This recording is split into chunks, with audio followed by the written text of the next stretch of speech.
Hey y'all, thanks for tuning into the Nintendo Drive. If you're hanging out with us on YouTube, be sure to like the video, subscribe to our channel, and ring the bell icon so you never miss an episode. Or if you're getting cozy and listening to us on your podcast feed, make sure you're following and leaving us nice reviews. You can also support the show on Patreon and pick up some awesome merch. Links to those and more are in the description, but let's get the show started.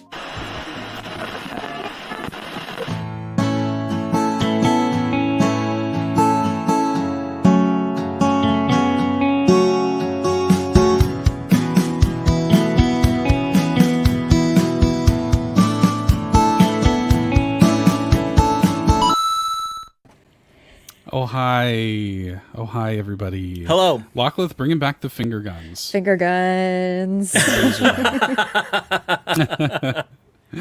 Hey, friends. Good Hello. to see y'all. Hi, Seth.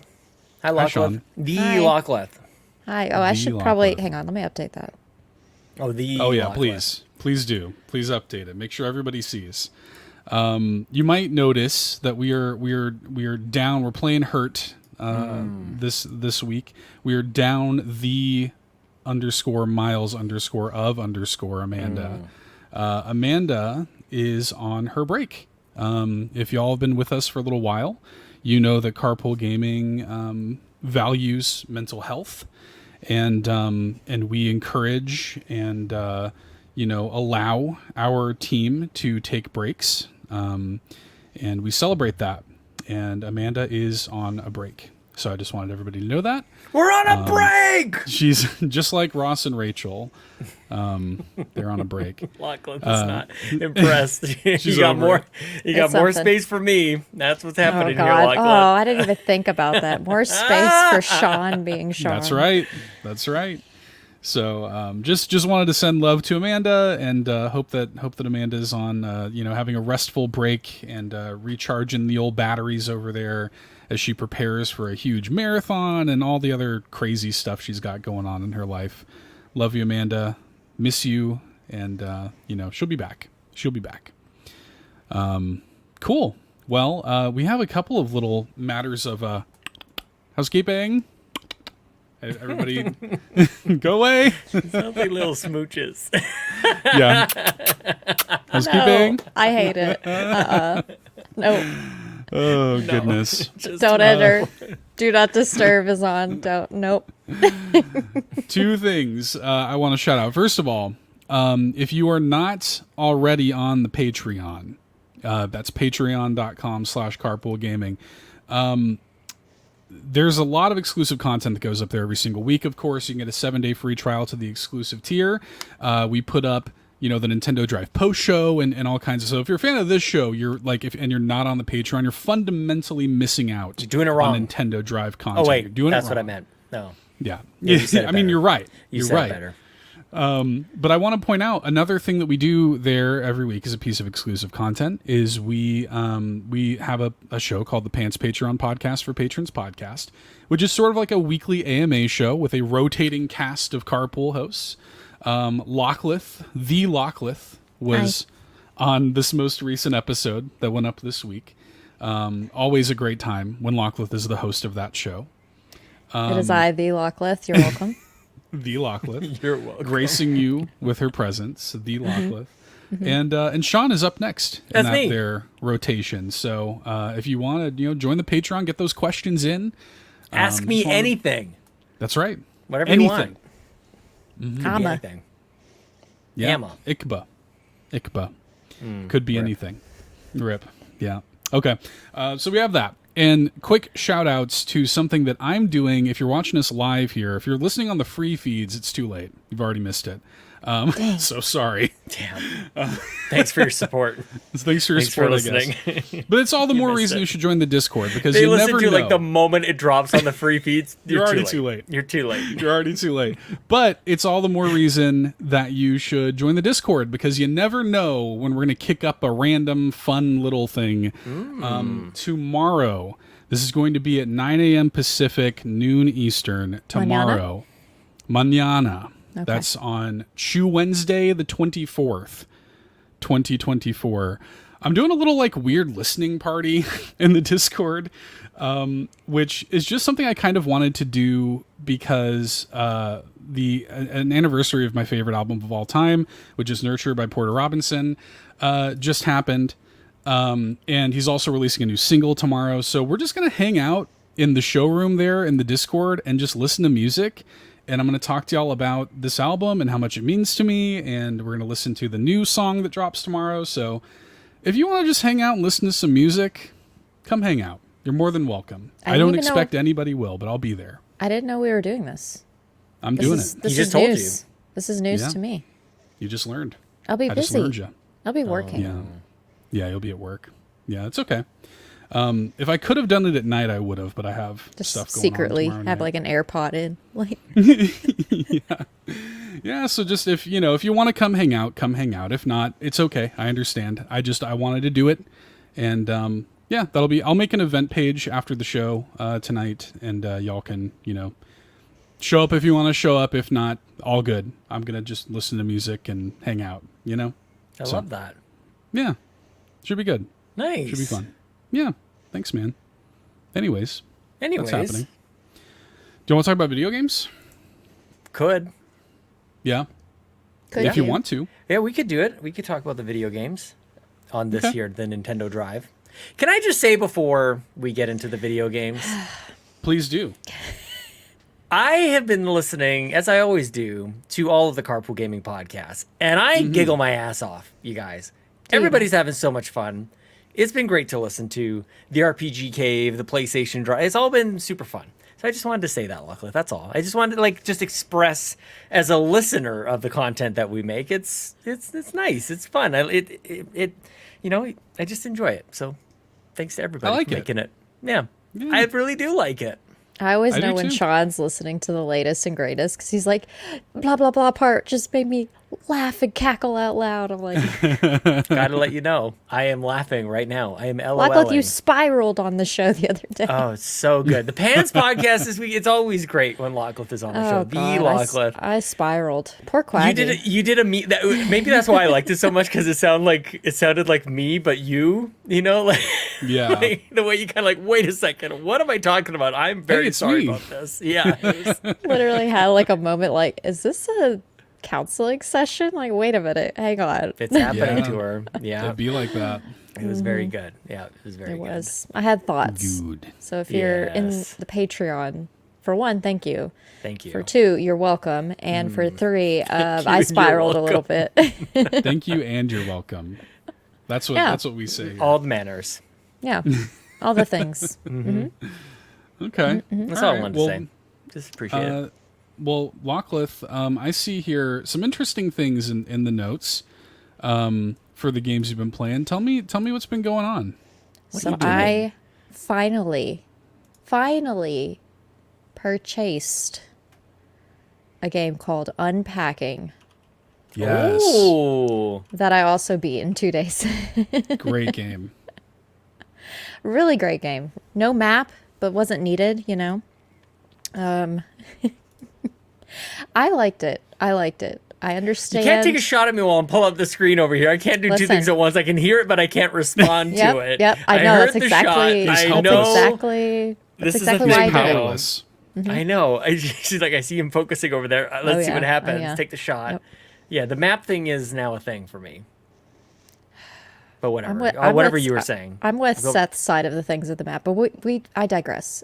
Unpacking was similar to A Little to the Left. Not A Little to the Left does get a little bit stressful because some of the puzzles further along in the game are just very out there in terms of the solutions.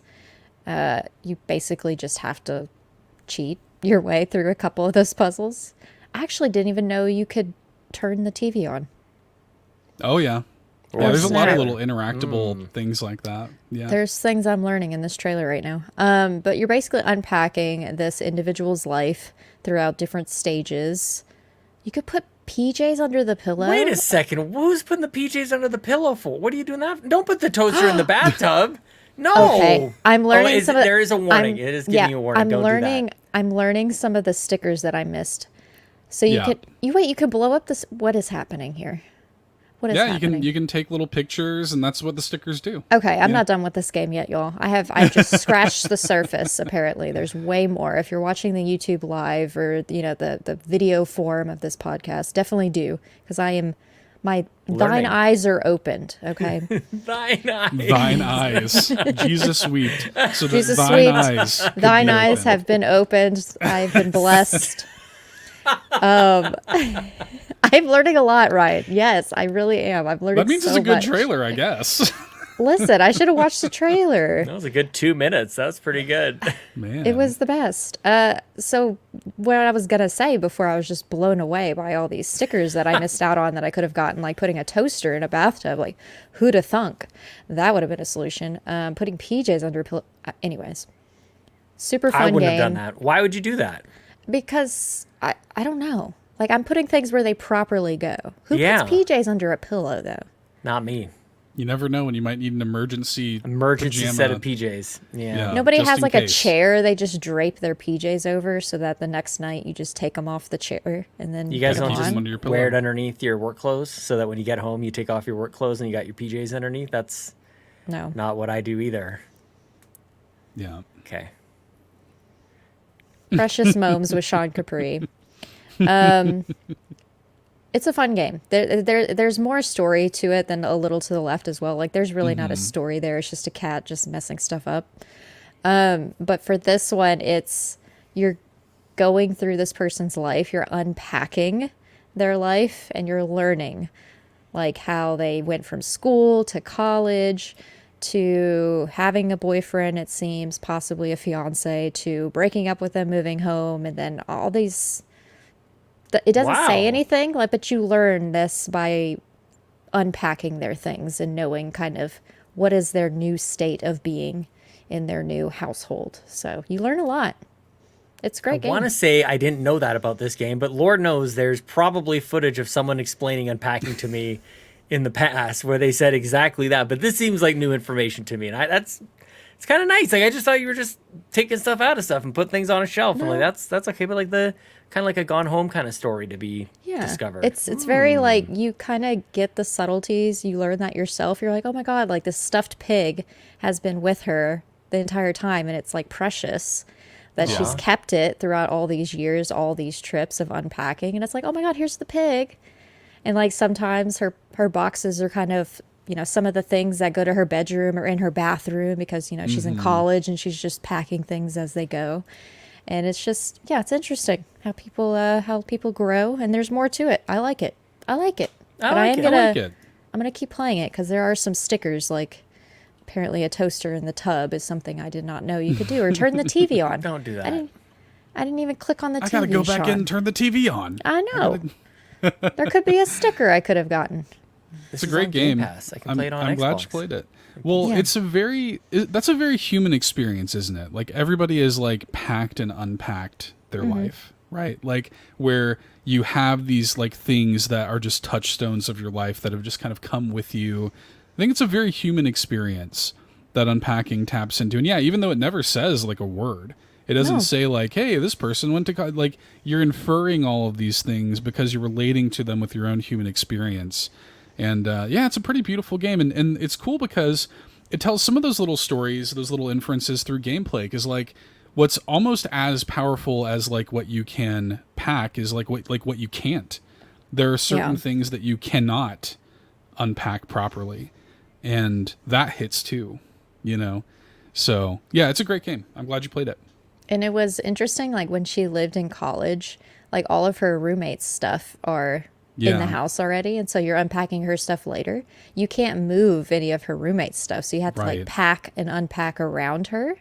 You're just which a is- visitor. yeah, like, it's you like- don't belong. But then in other aspects of unpacking, there's other people's things that you are able to move and organize because y'all are more of a unit and not roommates. So it's interesting things you can do versus can't. At a certain point, you like move back home, like with your parents and stuff. Like it goes there, man. It's a great game. Yeah. Game Pass, you said, Sean? On Game Pass, so I can play it. Yep. You can play it. It's allowed. There's It's no allowed. map, Sean. How are you still standing up straight? Your eyes rolled back so far. I can't Understand believe. now, Sean. There is no map.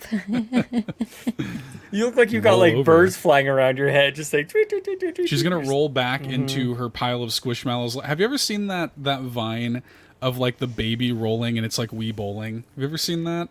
No, but that No. sounds amazing. It's I wasn't really amazing. into Vine. I missed Vine. I I did love too. Vine. Oh, Because- dude. Vine is like seared into. My wife and I communicate like Alright. 70% vines. Like it's just all vines. So, yeah. Anyways. Well, this game. game sounds very sad. I don't know. No, I don't think it's sad. It's not sad. No. Life affirming. Definitely, Not yeah. sad. Oh, okay. Okay, maybe that's just No. maybe that's more commentary on where I'm at. I've just seen sadness everywhere. That's okay. Oh, It's okay to be sad. Yeah. I've got all right. candy. Oh, hang on. What is that? I don't want to talk about it because apparently it's weird in America. So it's a Really? Swedish fish, but it's a brand that it's like Maynard. a Swedish Maynard fish. I haven't heard of Maynard's. I've never heard of Maynards. that. Maynards. Milady? What? Milady. Milady. It's very tasty. Yes, I had some. Is it a different fuzzy flavor peaches. than a normal It's Swedish just- fish? No, it's probably the same, Just but I red? don't know. It's just. Gooseberry or whatever it is? Isn't I that don't what know. Swedish fish? I will also say the packaging for Swedish fish to be blue throws me off. I would not expect this to be Yeah. in a blue package. But it is. Agreed. I thought it would be red or something. Yeah. Yep. I would expect red as well. Yeah. So Anyways, eating my feelings over here. the Swedish candy. fish drive. If only. If only. In a perfect world. Shout out to all we our would just- listeners in Sweden. Let Yeah. us know you guys are out there. Do they come from Sweden, Swedish fish, do you The think? fish, yeah, they swim on over. Yeah. Well, I mean, the candy. Yeah. Like, do you think the I candy don't know actually why is they're- made by... It is. I love how Seth is like, I meant the candy. Like, we know. Well, yeah, it's like Swedish fish is a fish-shaped chewy candy originally developed by Swedish candy producer Malaco in the late yes. 1950s. Yeah. Yeah, it's very tasty. Very tasty. And it's leftover Halloween candy that the kids never got to, so. Whoa, still carrying That's- around Halloween candy. That eh? is the part that was strange that Sean didn't want to mention. I'm sharing so much that I don't need to share. I don't know why I'm talking. Because right I now. already I did the know. eye roll and like, wait, Halloween candy? I did that like before we started the show. Just eat a real meal. Nothing wrong with that. Okay. It would have been gone because like candy doesn't last very long in my house. Yeah. It would be gone. Like that's the only reason I'm They surprised. get 'cause so much, though. it'd be they, eaten. they get so Oh much. yeah. Kids come away these days. Yeah. It wasn't like that when I was a kid. I didn't have hauls like these kids are getting these days. Like the kids these days, dude, they're getting like it weighs more than they do. Their bags of Killing candy. Lachlan over here. No, this I recently watched a lot of our shorts and the bit where Drago can drag me, Drag but it's me. that Yeah. moment that Seth is like, Drago, And I was getting that in my head and I started laughing. Yeah, these kids these days, man. They Anyways, don't know how good they got it, you know? they don't. They really don't. They You ever never have will. those moments where you realize like you are becoming your parents? All Like- the time. Like at a certain point, you're just like, I am literally becoming my parents. Yep, all the time. Yeah. Definitely. It's unfortunate. And time makes a parent of us all, you know? In a way. Anyways, what else you been playing, Lachlan? Well, let's not unpack that. I played Unpacking. It was fun. I'm ready to get back into Stardew this week. I played another game that I got halfway through. I'm halfway through the game already. I'm 7 out of 14 days is how long the game lasts. In game, not in Fortnite. not in real You're life. playing Fortnite. Basically, not really. Come on, that's pretty good. But I liked it's it. a very it's a very narrative heavy game, and so I recorded a big chunk, like 2.5 hours, on Sunday of recording this game. Halfway through the edit right now. It'll be on my channel on Thursday. Oh, we're not allowed to know. I thought this was like the longest tease. Like you never intended on No, telling us. it it is like longest embargo? tease because you need to wait. yeah. No, Oh, okay. it's All been right, out. well. It's been out since Oh. 2020. The game. Oh, the then you're just hell? withholding the information Yeah. for no reason. Yeah, Okay. just because I fair can. enough. Cool. All right. I like this. Let's make up our own embargoes. Look, I'm all for this. Figure it out? Hell yeah. You make up your own embargoes. You signed the agreement. Absolutely. I agreed with myself that I would talk not about it. Nope. Look, guys, I would love to tell you about Mario 3D World. Unfortunately, it's embargoed. My thoughts are embargoed. I'm not even gonna tell you the title. What if we also just like thanked people who did not give us the game? Like if we were just like, huge thanks to our friends at Sony who gave us Mario 3D World. That Sony. Yeah, I purchased this game all on with my own monies. Yeah, full disclosure, I bought it myself. Yeah. I don't. Let's make it all very clear. Just full transparency. I bought it. And also like do that weird like try-hardy like clout chasey tweet thing where it's like, I'm happy to report that I am playing Super Mario 3D please, World. Can we do it? We need to do this from the Carpool Gaming Twitter from now on. Absolutely. Look forward to my full impressions on the Nintendo Drive. So yeah, you'll see on Thursday what game I am playing. I can't wait. This is amazing. Look at you. You discovered something new here. Yeah. I love it. I even teased it in the RPG cave, Fulia stream last night.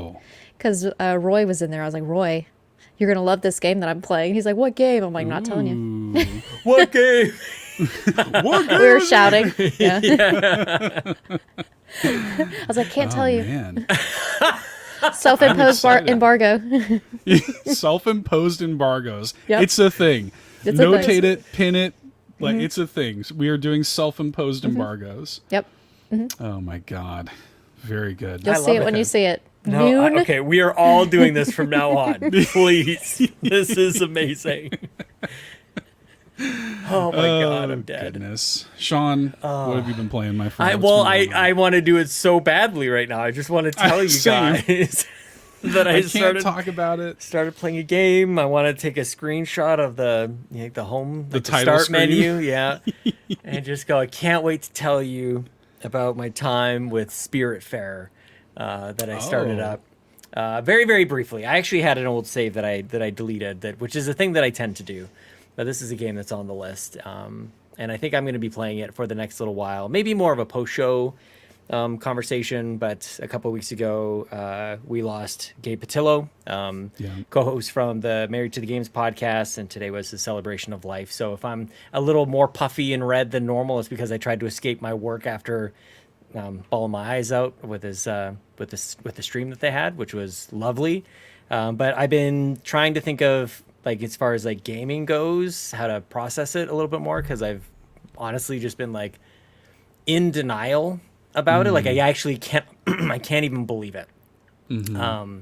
So just kind of like wanting to process that in a way. So Spiritfarer kind of came to mind, and I know Fulia loves that game, and I've played it before a little bit anyways, but this is the right time for this game. Animation is just gorgeous. It's a very cozy kind of game. You get a big giant ship, and you can build different areas like a kitchen and guest rooms and things like that as you are guiding spirits to the next life. Yeah. And there's a moment very early in the game where two characters, like, they hug each other, and it just gets like, it's such a beautifully drawn, beautifully animated embrace. And it's one of those things, Seth, you did a video a while back on another game where there's just this moment, this way that the character said, like, or something like that. Like, I can't remember. Yeah. Do you know what I'm talking about? Chicory. Yeah. The gas, thank you. Yeah. It's like that for me. Like this embrace that these two characters have. It's just so, like, they're there for each other. So I'm really looking forward to getting into that a little bit more. So please, all of my further commentary will be embargoed until then. But grateful to be self-imposed. Yes, my self-imposed. I will be tweeting it out later that yes, I will be covering Spiritfarer, which came out God knows when. I'm trying to like 17 or 18 I or think something. 2017, yeah. Oh my gosh. It's a good game. I've done 40 hours in that one. I haven't finished it though. Well, and I think it's going to have some surprises for me. Even just the way that it opens up, it does seem like you it seems like you are being greeted by like a Grim Reaper kind of kind of character, and they're actually lovely. Like, they're not terrifying. They're not scary at all. It's there's a lot of compassion right at the start. So yeah, definitely looking forward to diving into that and kind of processing all of that. But in addition to Spiritfarer, I couldn't help myself. I jumped back into Celeste. I saw. I was playing on my Switch the other day. I was like, let Sean play. What is he doing over there? I went and cleaned up the first 2 or 3 levels, got all the strawberries. Played through my first B-sides, beat my first B-sides, and Lockleth. If you thought the rate, like, it's so hard. I hate it's ridiculous. Way harder. Way harder. Already. Yeah, shorter section, I think, and probably 300 deaths in the first level. Like, but it's so good. It's all the things that I've already said about Celeste, about how good the jumping feels and just the level design and everything. And I just love it. I cannot escape Celeste. Like, this is, when did this game came out? 2018? My game of the year. Celeste and Brotato. Guys, I'm telling you, these games they're really doing it for me. So Ryan Turford in the chat says, wait till you get to the C-sides. It's amazing because my reaction to that is like, no way, I'm not going to do it. But I also said that about B-sides. I said no way, Jose, to that. But I said yes way, Jose Jimenez. But other Jose, no way, Jose. Only Jose that I endorse. Jose Jimenez. Jose Jimenez, yes. Yeah, the best Jose. Yeah. Yes, please, Lockleth. My dad's name is Jose. Yes way, Jose. Yeah, approved. He would Approved just play Jose. the A-sides, though. He's not doing it. He's an A-sides. Yeah. He's with me. He's like, nope, not doing that. Oh, well, the B-side, even the music is kind of remixed and everything. It's really good, you guys. It's really good. Yeah. So I'm just going to go Celeste. Clean up some, blue hearts or whatever. Housekeeping? Found some new stuff. Yeah, just do some housekeeping. Just tidy up a little bit. Help that man in his hotel, Sean. Well, I've kind of like put Celeste in kind of like a nice box. Speaking of unpacking or packing, I'm like, I think I've got Celeste exactly where I need it to be in my stupid little Sean brain. Because you get like, sometimes I'm either all in and that's the only thing that I'm playing, or I'll never touch it ever again. And I think I've got Celeste exactly where it needs to be. I can't dedicate forever to this game. There's other things to play. But every once in a while, I'll go clean up level 3, level 4. I'll go get a little B-sides. Like, I can live with that. So Chip away at it. I chip away at it. Mm-hmm. I love that. I feel good. Yeah. People wonder why I've completed 13 islands in Animal Crossing. See, it's like it's always there for you. You know? Yeah. It'd be like that. Yeah, just casually chip away at Celeste. Yeah, just casually. Amanda's doing the same thing. Mm-hmm. Yeah. She's casually chipping away. You're singing that Golden I'm not Girls saying nothing theme. about it. I'm not. Look, you guys aren't getting me saying nothing about Amanda. I hope she has an amazing break. I'm not commenting on any. I wish her well. I do. I really do. I wish you well, Amanda. Trying to explain it. It's just like, dude, this is me turning into my dad, Seth. That's what's happening right here. This is dad mom. There's a Curb Your Enthusiasm episode. The only person who's going to know this reference is maybe Yon32. Yon30, there's like I'm not going to say anything bad about Larry. I'm not going to, and like, it's such a great episode. And it like crescendos and, not about Larry, about Mickey. They go to a wedding and then it like blows up and it's just spectacular. Yon32 knows what I'm talking about. Anyway, you reminded me of that episode of Curb Your Enthusiasm, Sean. That's good. That's a good thing to be reminded of. I hope it brought you joy. Hope it sparked joy. It did. It does. Marie Kondo? A little Marie Kondo moment. Mm-hmm. Yeah, I love that. Lockleth did that with all of her Squishmallows. She's like, she looked went, at all of them, joy. and these all spark joy. Listen, every single one on these damn shelves sparks joy. Gosh darn it. Every single one. She held every one, and, they were the same size as her. You got to decide. Mm-hmm. Joy. But she Joy. held them each. Mm-hmm. Dust it off, joy. Not a game that I played, but I just wanted to let you guys know, Majora's Mask 3DS sold for a high price. I'm very happy for it. Let's go. NES 3DS XL sold for a high price today. Let's go. I'm very happy about this. Yes. Good. It's not really rain over there. Just very, very. So I got to go to the post office tomorrow. I got it all packed up. I got to print out my shipping. I got a whole side an operation. Got a whole other. It's a side hustle to the side hustle. Like, this is my first, my original side hustle. Sure. You know, but I got a side hustle to the side hustle. You're spinning a lot of plates. You're a regular Just Seth Sturgill. spinning them around. Exactly. Yeah, look at you go. Smashing all on the ground. Wow. Good for you, ma'am. Thanks, man. Yeah, it's good I stuff. love that. Yep. Nice. That's it. That's it for me, I think. Celeste, Spiritfarer. Well, I'll bring in a question that is related to something that I've been playing. I love questions. A question from the one and only Nagachaka, who says, "What's the best and most slaptastic game on the Nintendo Switch, and why is it the Rose and Camellia collection?" So, this is a game I played. Sean's like, what is that? Frantically I got it. No problem. I nailed it. I absolutely nailed it. You might bump into my video. I'm probably one of like 3 people who have made content about this game. Turns out the makers of the game made a trailer of it, so I think I stumbled on that one Good first. deal. There you go. Very good. This game is about slapping people. It is a sort of Victorian. It's like a Punch-Out kind of scheme where you are like fighting for your honor in slap battles against other women, and you do it with like Joy-Con motion controls, like you slap, and it's like a Punch-Out where you have to like read your opponent's tells and like dodge out of the way, and it is just so silly and so fun. I had a really good time with this. I felt weird about it. But you just smack the crap out of people. It's just fun. Look at the video. And you can't hear the trailer is playing like this total like Sailor Moon Japanese magical girl song right now. You know, the vibes are apparently these games are like old games that they've like remade in this collection. It's like there's like 5 games in the collection.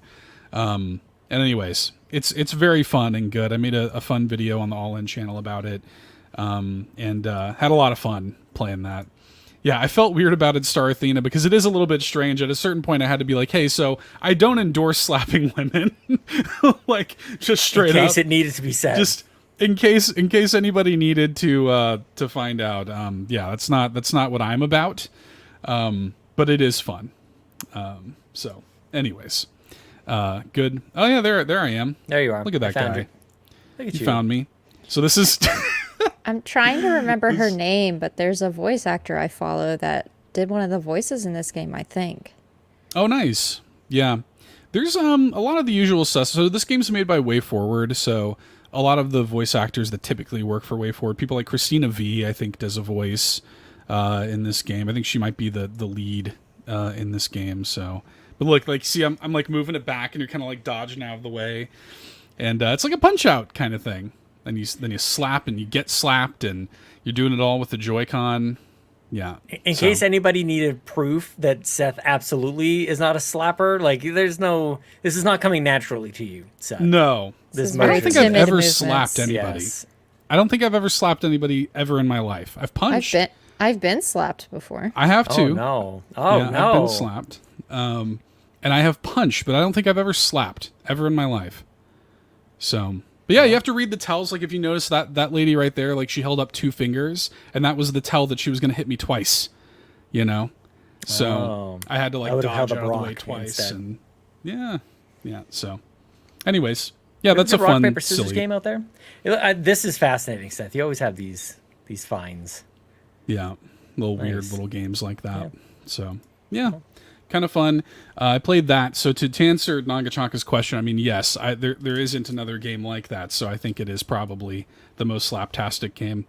I've been playing. So just earlier today, I streamed Tales of Kenzura Zao, which just came out. I feel like you guys are just playing games that are going to be hard for me to find the trailers for. But go ahead. No, Tales of what?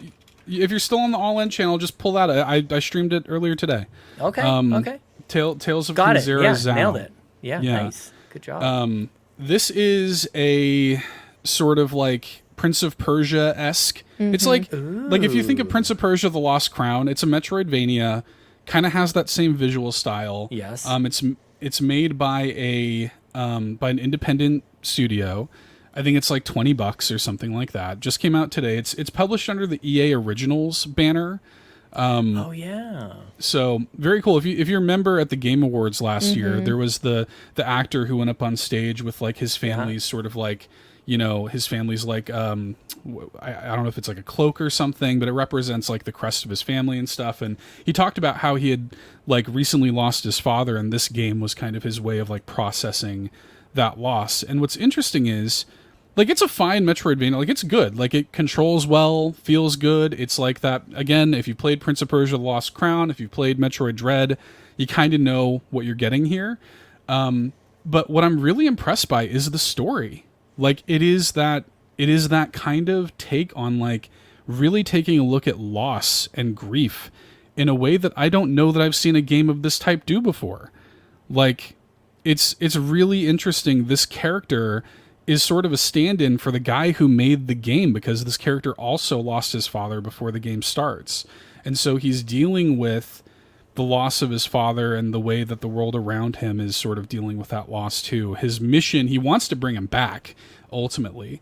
And you as the player kind of know that, like, this isn't going to go well, So it's like, yeah. And these characters that you meet, this little girl here is like dealing with like her mother, who she knows like needs to pass on because it's actually having like an impact on the world. There's like storms happening, but it's her mother, so she doesn't want to let her pass on, So like it's like got a deep like plot behind it, which has really impressed me. So I like it a lot. And it runs good on Switch. There's been a little bit of like stuttering here and there, with the performance on Switch. This is, I think, on PlayStation Plus.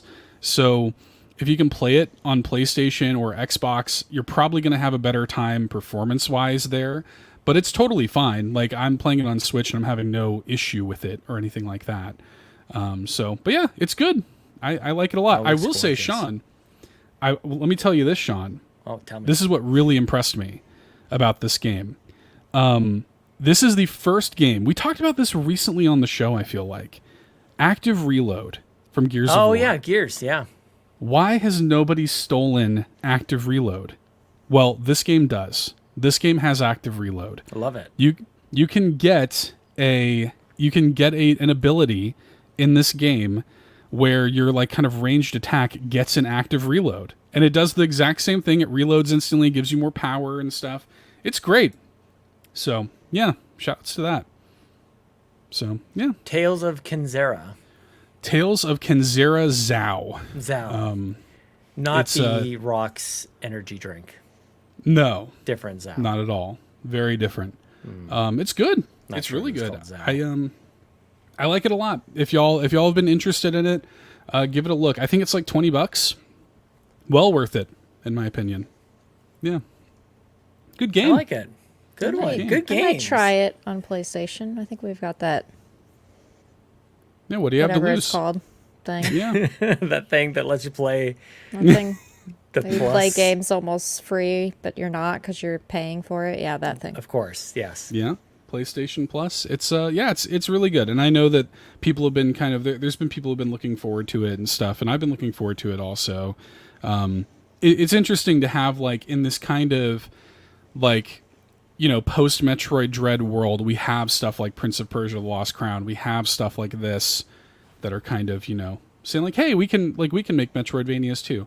So it's cool. It's good. What's your like appetite for Metroid? Like, how many's too many Metroidvanias? Because I'll tell you what, I almost fired up Hollow Knight just for Lockleth. Yes. I almost did that one, but Don't fire it up until you're ready to beat it, Sean. Oh dang, okay. Don't even. Well, that's try. what I was thinking. That's actually what I was thinking. I'm like, I'm not really ready to go. Go through. I'm not typically the biggest. You're just kind of just like chewing them up. Yeah, I'm not typically the biggest Metroidvania guy, to be honest with you. But like I've been eating them up. I've been feasting over here. Yeah, Cookie Monster over here. I'm just Falling out of your face.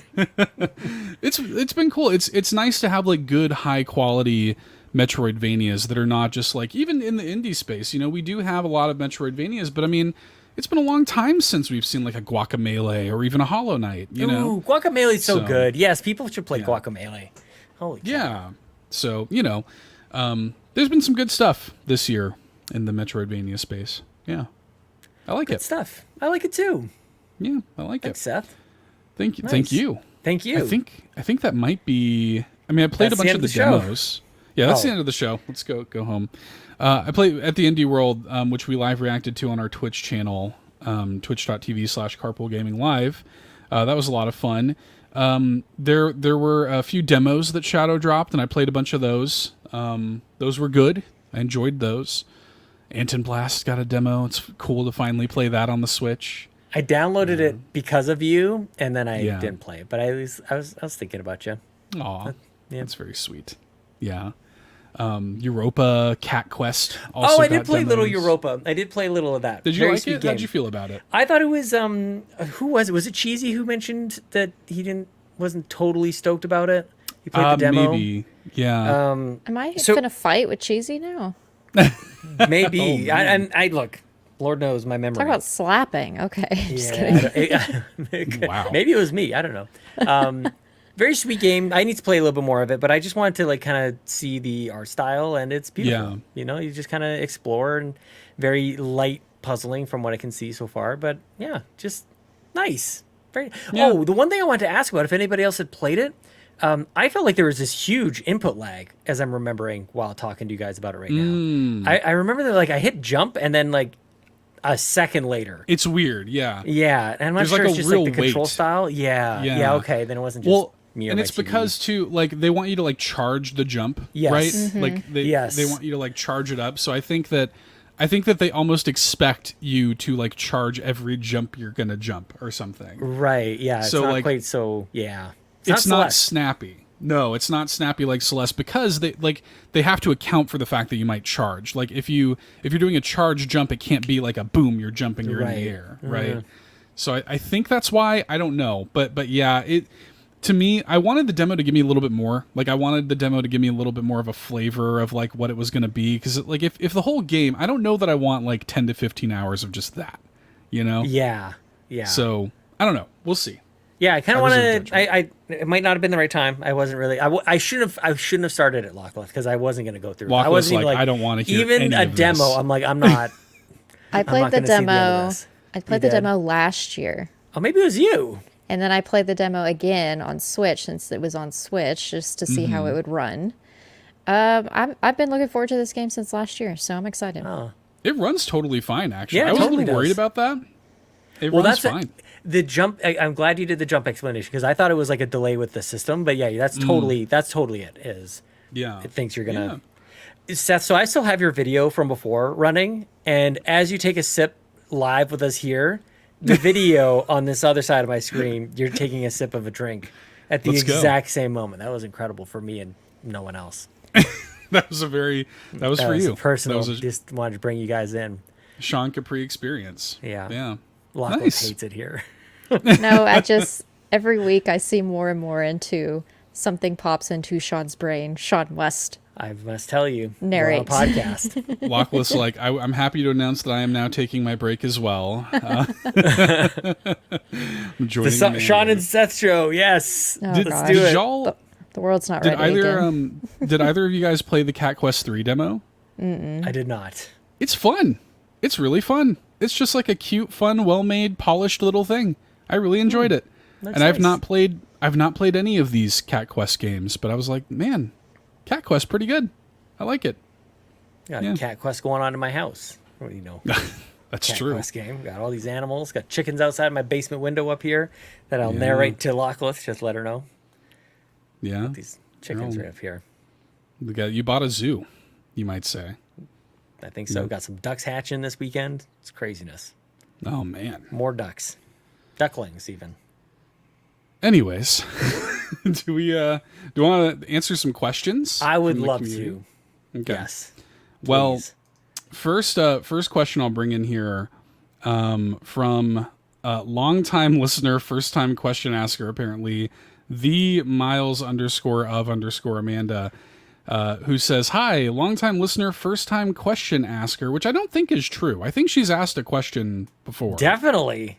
like before she came on the show. I'm pretty Why she's sure. brought on the show. Yeah, it's like, hey, you ask enough questions, we'll bring you in. Why not? Yeah. Anyways, Amanda says, since it's an Olympic year, I wanted to ask an Olympic-themed question. It's the 2024 Summer Olympics in Paris, France, and Nintendo has tasked you to form Nintendo's own Team USA, or Team CA, and stack the team with the best Nintendo characters to compete in 5 events. 1, the marathon. 2, badminton. 3, diving. 4, judo. And 5, swimming. Who are you picking and why? What a deep question this is. Can I jump to judo? I got one for judo, if that's okay. Please. I'm thinking Yoshi, or Yashi. Yashi. Of course. Just grab you with Yoshi's tongue and just kind of like spit you out. That's it. Just That was pretty good. Yeah. That was good. Yeah, Chelsea and I do it together all the time. Yeah. That's pretty good. I might like still that. sell the Yoshi 3DS up there. It's up there, but we'll get to that maybe at another time. But it's Yoshi for the judo. Yoshi for the judo. Yoshi. In a yes. Yoshi. That's my vote for judo. It was funny, like reading these. I was like, well, now Princess Peach can just do all of it. Yeah, that's kinda kind of what what my I was first thinking. Just have a team of her own. Just let her do it. You know? Probably. Yeah. You know, like, I know you haven't played Princess Peach Showtime, Sean, but that Kung Fu Peach, she could do that judo. I have no doubt. Like, Actually, she would be a good pick. In the movie, her throwdown with Mario is pretty good. Yeah. He's running down the hall and she just like flips him over. That's a judo move right there. That's true. Yeah. That Classically would not be a bad trained. pick. Yeah. Yeah. That there, Princess Peach. I don't know. Like, marathon runner, though, I mean, like, Mario he runs. He's a Super Mario run, right? Super Mario Run. I mean, Endlessly. He runs endlessly. I was thinking Wiggler for some reason. There's all the feet, all the running shoes. it reminds me of the Wiggler races in Mario Wonder. Yes. Where they have the rollerblades and stuff. Yeah. Yeah. I mean, look, if you can run endlessly, I feel like, and I'm speaking out of turn, I've never ran a marathon. But Sean is a marathon runner. Like, I feel like stamina is valuable. No? Like, not to be able to run quickly necessarily, but to be able to run with stamina, consistent pace, you know, like, that's important, right? Well, it's funny because, question asker, Miles _ Amanda, whatever. Her and I think are different on the, like, she actually can run. I just like get to the end.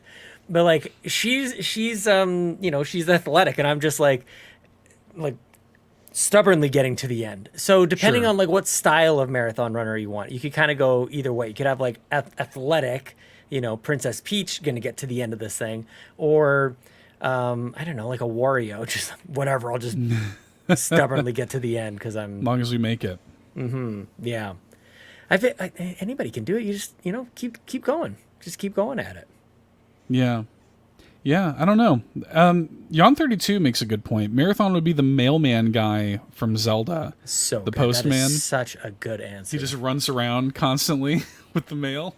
He is always running. I mean, really, like Link, runner across Hyrule Field, I was gonna That's say true. Link for the diving. Unlike Sean, like hitting the land, you're supposed to dive into the water. So Good point.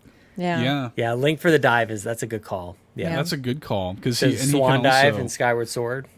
Well, he does that in Tears of the Kingdom. Obviously, there's a lot of diving. There's he'll smack straight into the water and not feel it. Yeah. Just straight into the water. I think that's a Unharmed. no-brainer. Link Yeah. for the dive is definitely Lock it. Lock it in. Swimming.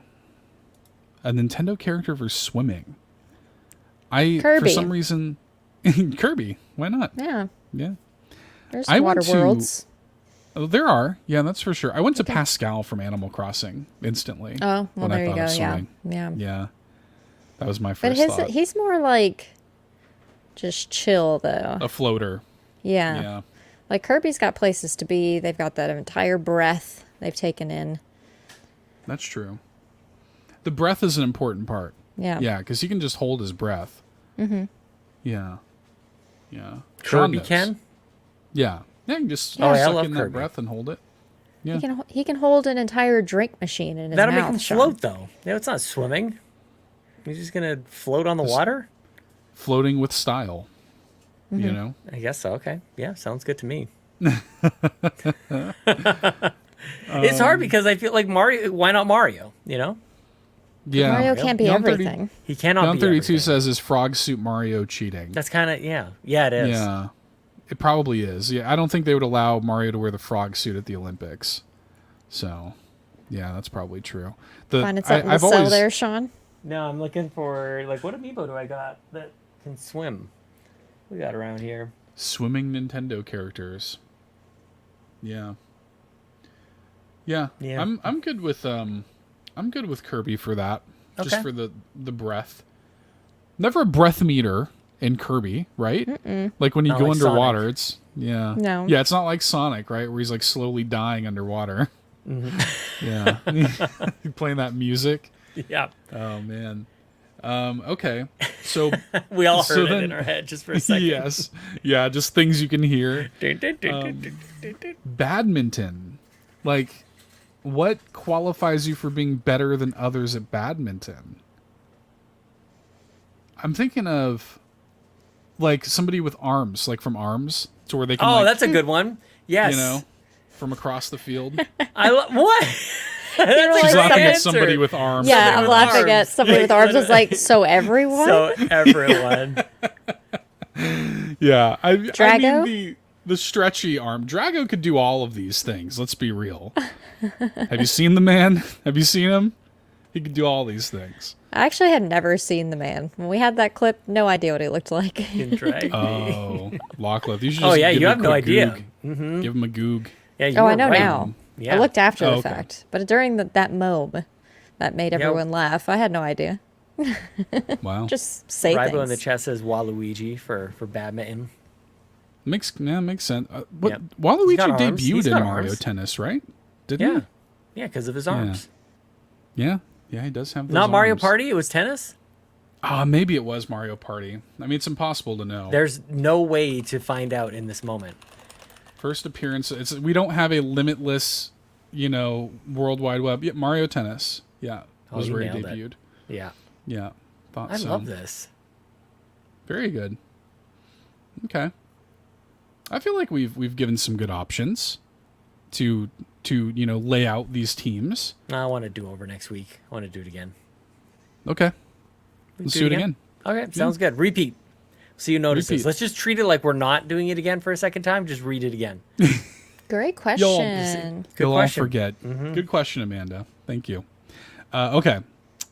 These are some questions that are a little more silly, but I liked them. I like it. From Rybo.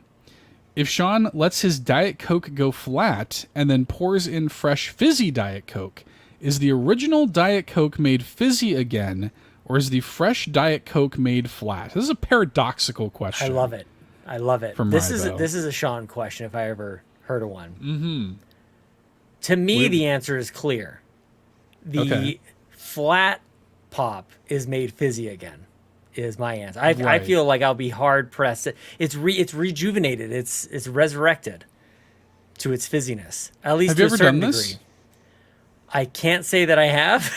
I'm just kind of, it's a good thought experiment. We got a science experiment here. Yeah. I don't know. I mentioned this to Chelsea and my wife, she felt exactly the opposite. She felt like you are killing the fresh Diet Coke by dumping it into a flat one. That is interesting, right? Because like you're sort of you're attaching value to one Diet Coke versus the other, I feel Yeah. like. Yeah. right? The one that I had, the flat one, by definition, I've had it longer Right. because Yeah. it's now flat. So that's now being brought back to some fizziness. And I'm grateful for that. That's that got me, and I'm grateful for that. Now, why wouldn't I just drink the fully fizzy Diet Coke and just maybe don't wanna be let the other one wasteful? go? You don't want to be wasteful. That is it. Yeah. Can't just let Now- it go. Now, if it was like a half, drink Diet What's the Coke, ratio? yeah, that's what I want to know. The ratio, because like, if it's even, if it's like 50-50, right? You have to imagine that like you are going to lose something. Like you're going to essentially just be drinking like a crappy Diet Coke. But if it's like 25% of the flat one, you probably won't notice it so much. Yeah. Right? I wonder, like, has anybody, look, before you knock it, don't knock it till you try it, okay?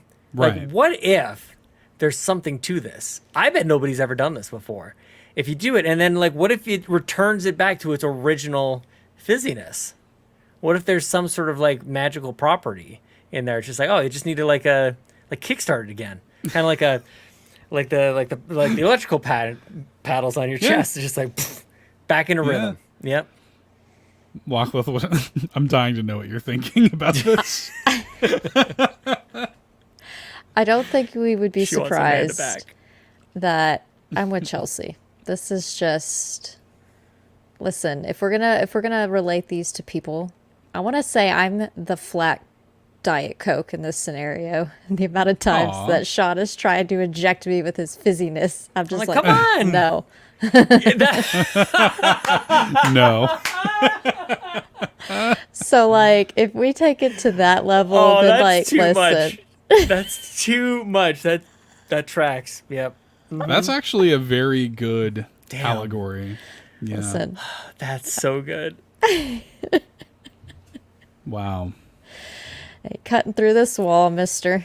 Not happening. Flat all the Keep way, coming baby. on in. Keep. We can do it. I want Extra like a little syrup and flat.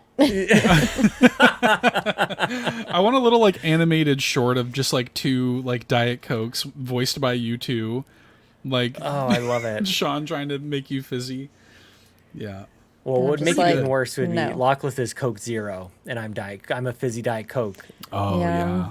Yeah. You're Zero's flat. better. Diet sucks. I disagree. I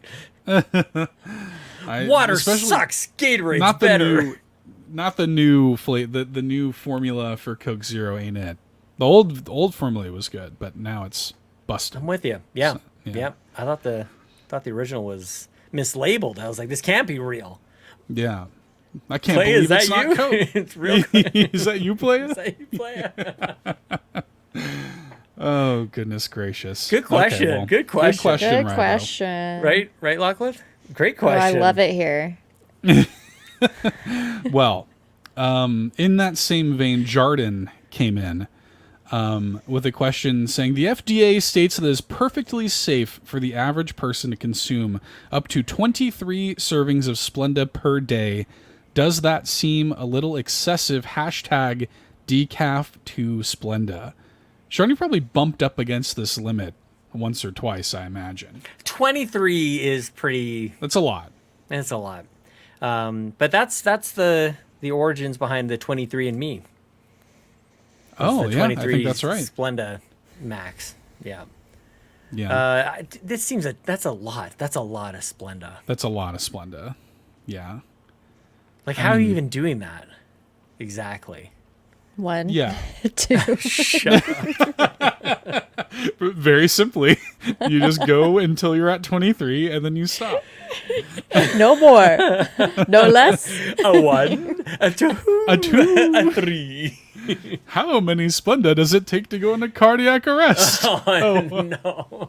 A 1. I don't think it would be like, what would happen at 24? Like, that's the thing. You can't Right. get to 24. It's the limit. Like, to me, it's some sort of like frothing at the mouth response.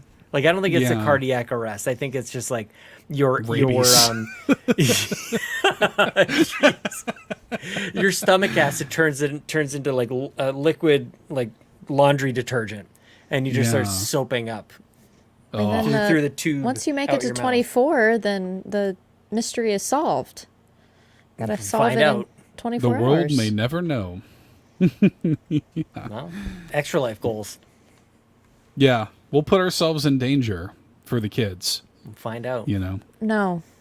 Every $1,000 will shotgun, you know, 5 Splenda packets. This flat zero Coke is saying nay Oh nay my god, guys. to this.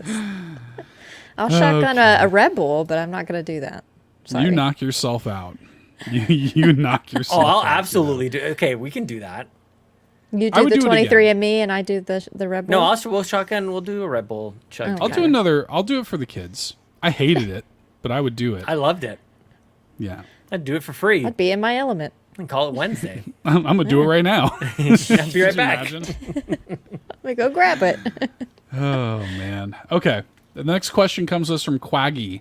Which is best, Roy, Ron Savoy, Amazon Prime, or Savvy? $sign Savvy for the S. Yeah, $sign Savvy, we should say. Yes. Is that new? I feel like I missed out on the Savvy. Yeah, what is when did Savvy? that happen? I'm not sure. I don't recall the Savvy. I just said that I listened to all Can't their shows. just make savvy happen, Quaggy. Quaggy. Yeah. he's trying to confuse us Listen. right I now. know. Listen here. Your name is Quaggy. You can, Don't know where the Sometimes savvy swaggy. came from. you can fool me, but like it's hard to do when there's three of us here. They'll Right. catch it. We've They'll all catch slept it. since then, but still, like, listen Barely. here. You can't fool Lockleth. When it comes to the nicknames, you cannot fool Lockleth. Nay, nay. I nay, am nay. the source, okay? Not the finger I do like the Amazon Prime, but that's an Amanda thing. I do Yes. like the Amazon Prime. Yeah. Prime. That's so good. Yeah. Ron uses Savvy. Okay. Okay, well, Fulia would know. Fulia's in the chat saying Ron uses Savvy. So, what do you mean he uses it? Like he calls himself that? Yeah, I don't think that's Like that's his allowed. street name? Like what are you talking about? His name is Roy, and that is it. Okay. Mostly when referring to games being for him, they're savvy games, I Oh, guess. savvy Okay. versus cheeks. Okay. Got it. Oh. Are you Spectrum. cheeks or are you savvy? I like that. Okay. That's All right. cool. I like that. Yeah. Cheeks or savvy? Yeah. New knows? Splatfest theme. Cheeks versus savvy. Seth, we've been doing goodness. this for how long? We haven't ever come up with a cheeks or savvy-esque kind of scale. I love this. This is genius. No. Yeah. Wow. Damn. Oh, good for Okay. him. Well, I mean, Well, Ron. Lockleth, you came up with the Roy, so I imagine your vote is for Roy. My vote is for Roy because I can't read, but yes. Roy Savoy. You're winning me on the savvy.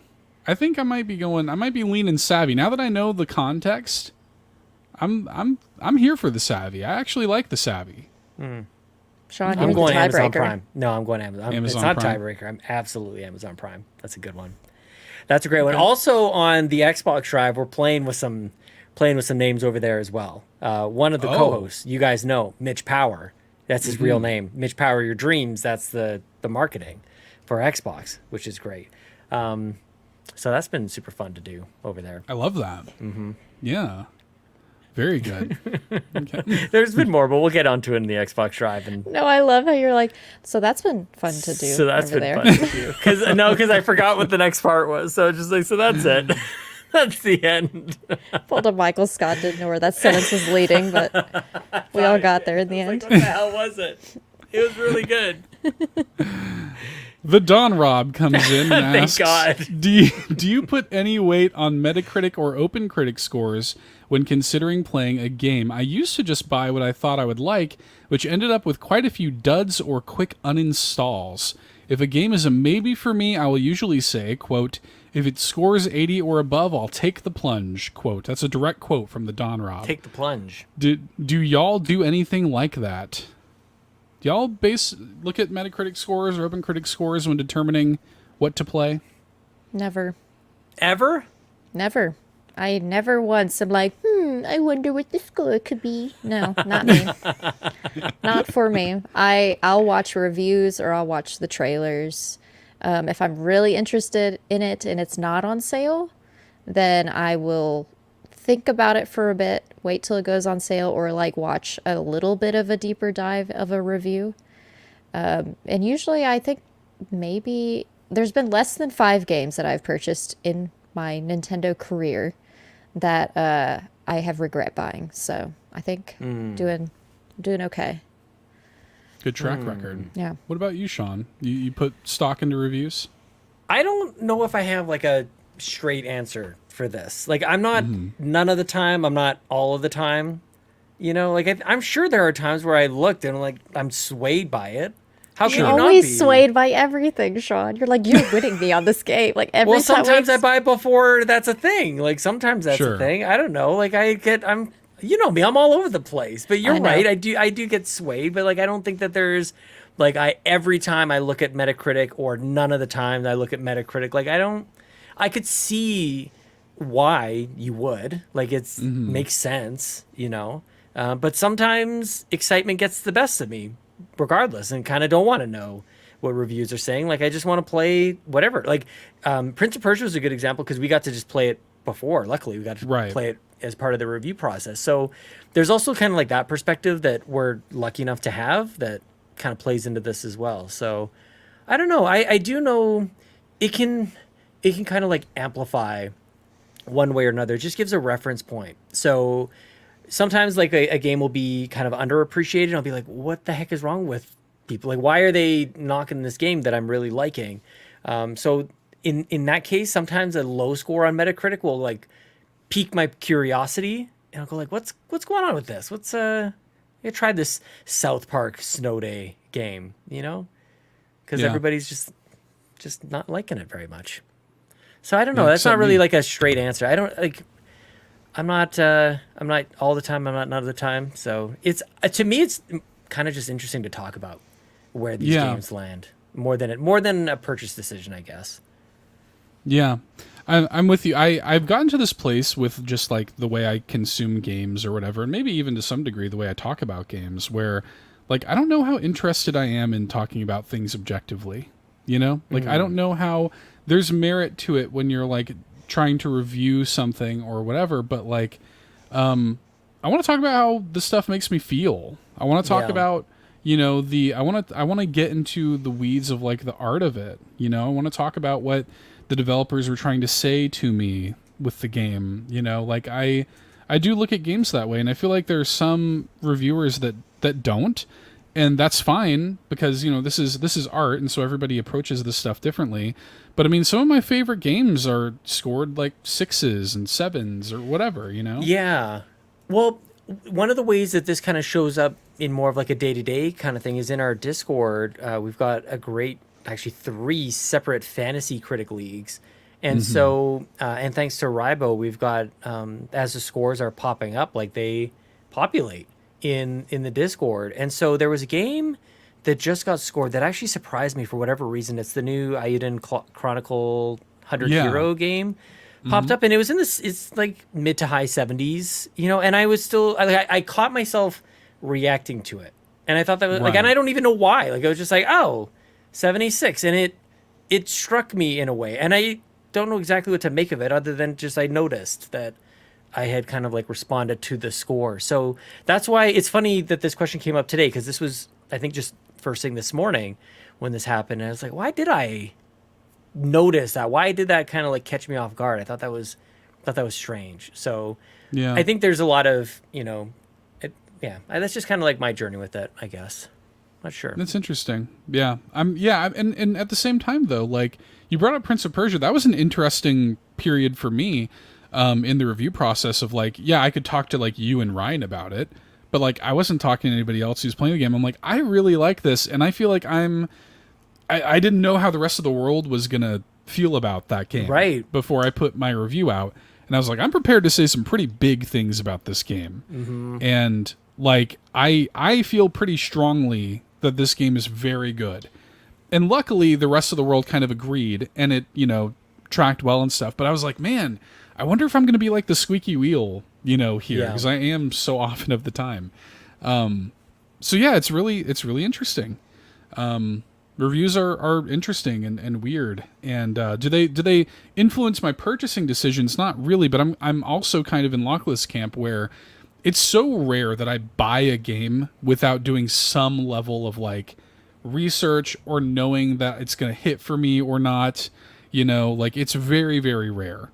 I'm very like stingy with my purchasing and stuff. So yeah, I don't know. It's good to be stingy. Yeah, it's interesting. Very interesting question.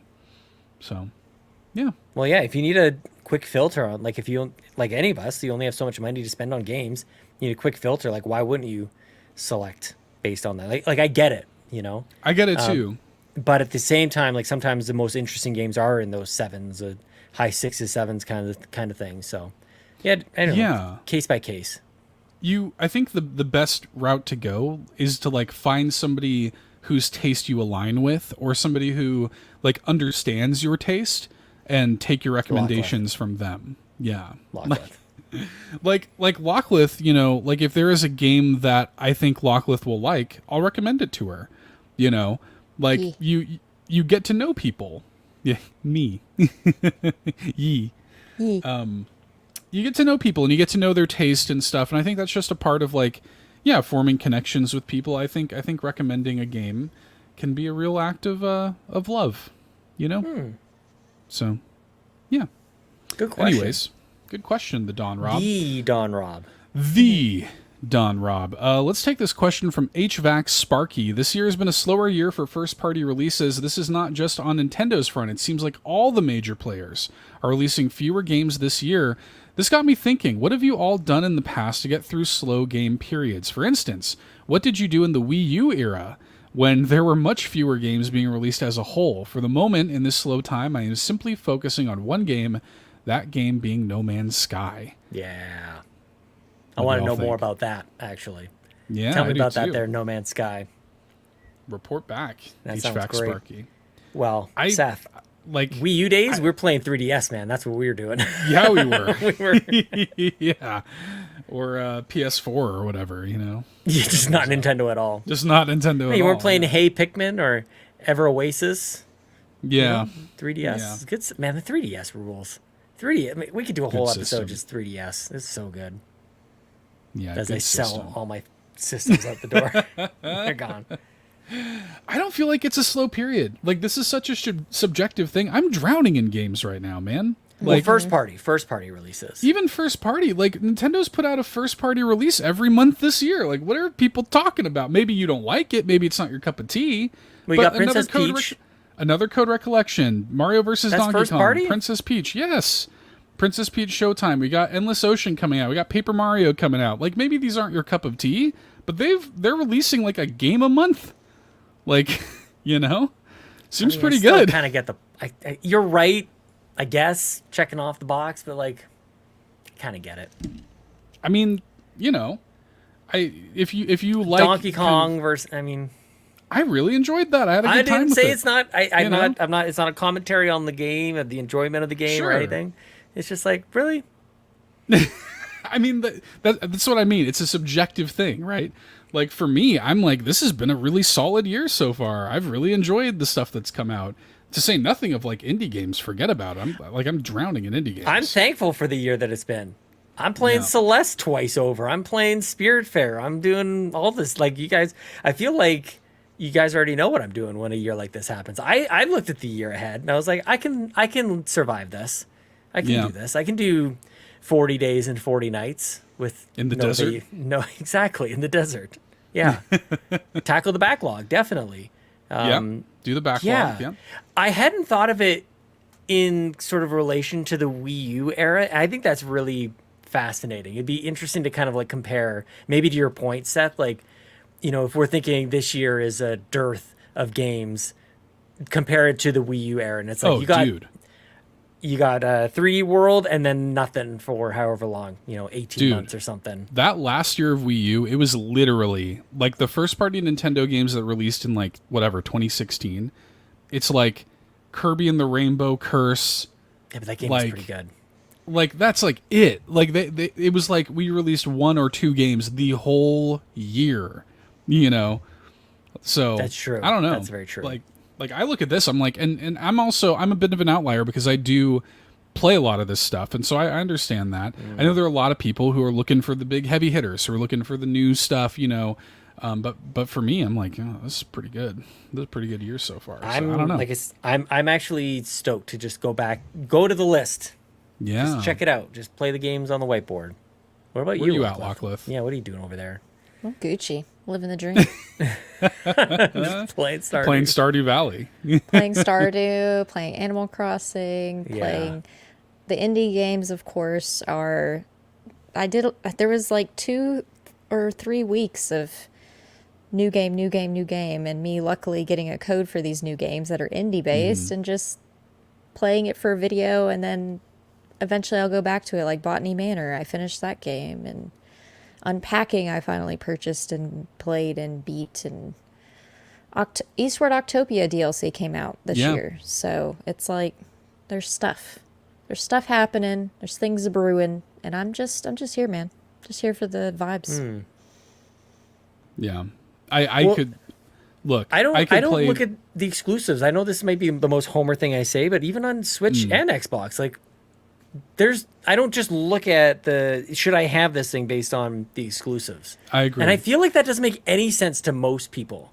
Like, what do you mean the exclusives don't matter? And like they don't really. The Switch is loaded up with games. There's new games coming out all the time for people who are buying those kinds of things. And to be fair, the period that I wasn't doing content around gaming, I didn't play as many games, and I read more books, okay? I read a lot back then during the 3DS era. When I beat Pokemon and there wasn't anything else to do, and I played the hell out of Happy Home Designer and was like, okay, I need to finally put this game down. Then I just read books and did other things. I accomplished my life goals when I wasn't playing video games. Listen, my life was in a better cancer. job experience, professional wise. Yeah, it was pre-COVID. Lachlan was living the dream over there. So yeah, I don't know, man. I know people who are like, yo, like I'm here for Mario, Zelda, Animal Crossing. Like I know people like that. That's totally fine. Of right? course, and when they happen, like there's few people more excited about it than I am. Totally, but I don't right? also throw it out when they don't happen. Right? Yes. I have, dude. I have more games than I will ever play. Like in my life. It's like opening up a closet full of clothes and being like, what do I wear? There's nothing to wear. You know what I mean? Like there's just so much. Like we all have so much to play at all times. So much. That's right. So many things. No Man's Sky. Dang it. That sounds great. Yeah, play that No Man's Sky, dude. Get up in there. I don't even know. Honestly, I don't know what you're supposed to do in No Man's Sky. I only did that one video of trying to land my ship for 2 hours. So yeah. Yon32 says give new things a chance. Something like the Backtrackers is great for that. Get up in there, play a game you've maybe even never heard of. Probably never heard of. Yeah. Yep. Boyfriend Dungeon. I had never heard of that game. Purchased it for the Backtrackers. I love that. Yeah. Yeah, man. Very good. Yemen. Okay. Great question, HVAC Sparky. Okay, we got one more before we get into the question that spurred the thumbnail. Let's, real quick, Presto the Magnificent asks, what's your favorite soundtrack of 2024 so far? What do y'all think? Best soundtrack Celeste. of 2024? Celeste? That's not even close. I know it's not a game that came out this year, but man, that soundtrack is good. It's an amazing soundtrack, yeah. It's really good. Mm-hmm. If we're talking about replaying like a soundtrack, then it's like Stardew Valley, just because of the update kind of spewed me playing that all over again and listening to the soundtrack on repeat. But games that came out, the Eastward Octopia DLC soundtrack is really good. It is good. It is really good. Yeah. Nice.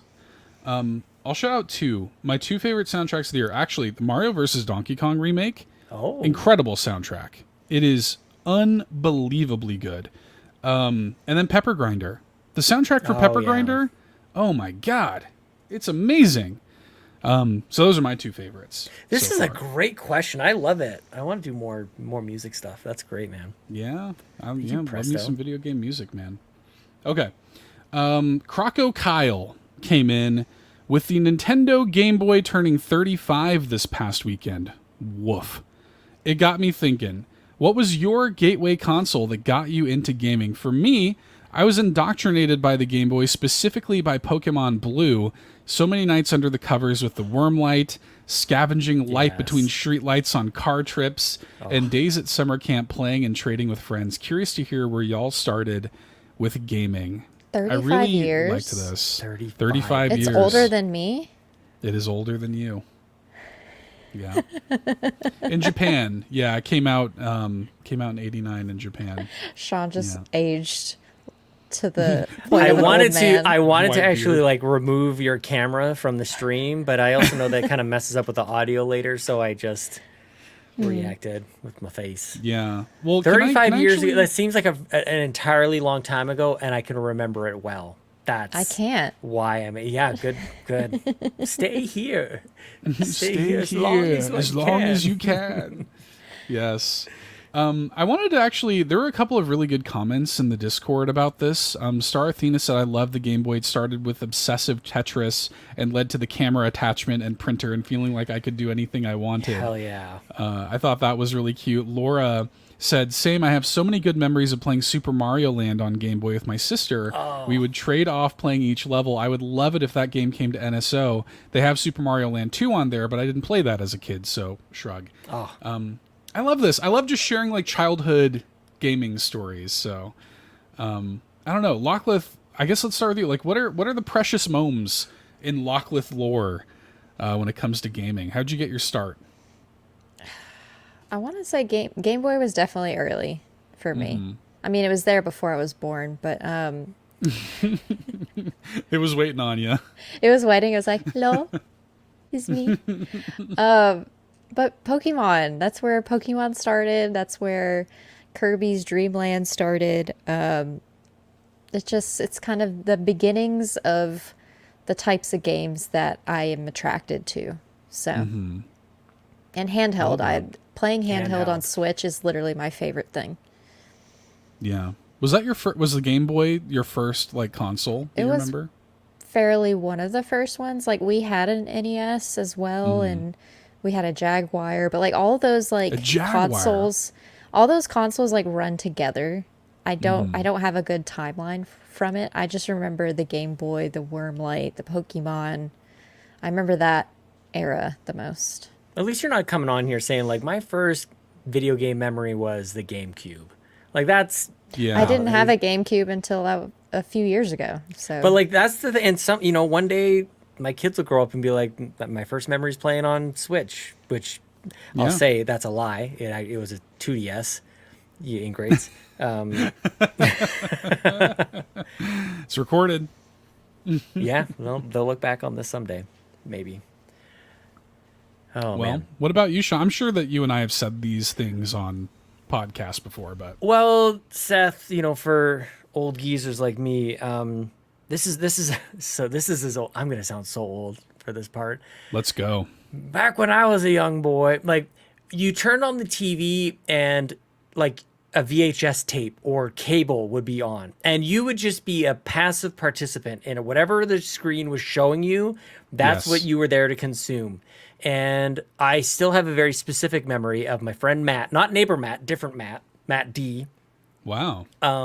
Plugging in his Nintendo, playing Super Mario for the very first time, and you could like move the character on the screen, and that blew. I did not understand how that could be possible. How are you moving what's on the screen? How is that a thing? And so I kind of want to hold on to that memory as long as I possibly can, because there's like magic in that. How are you moving the display on the screen? It didn't make any sense. So that's probably like one of my first video game memories, but oddly enough, related to the question, like the Game Boy was the first one that I could have in the house. For whatever reason, we had like these weird rules about what video games were allowed in the house and which ones weren't. Consoles were not it. They were not allowed in the house. But we had computer games because we had a computer for school. And eventually I got a green Game Boy. And, I've told that story, I'm sure, a number of times. Green Game Boy, yellow cartridge, Donkey Kong Land. And yes. So there's something very, very special about that, and very tangible, just handheld, obviously, but your relationship is so close with that. You hold on to it. Like you under like the weight. When I think about Intimate. this, like the weight of it, it's so big and bulky but also still somehow like comfortable. Like I don't remember my hands getting sore holding that 47-pound Game Boy with like all the attachments and everything. They still somehow like balanced well, or you just didn't know any different, that it was nice.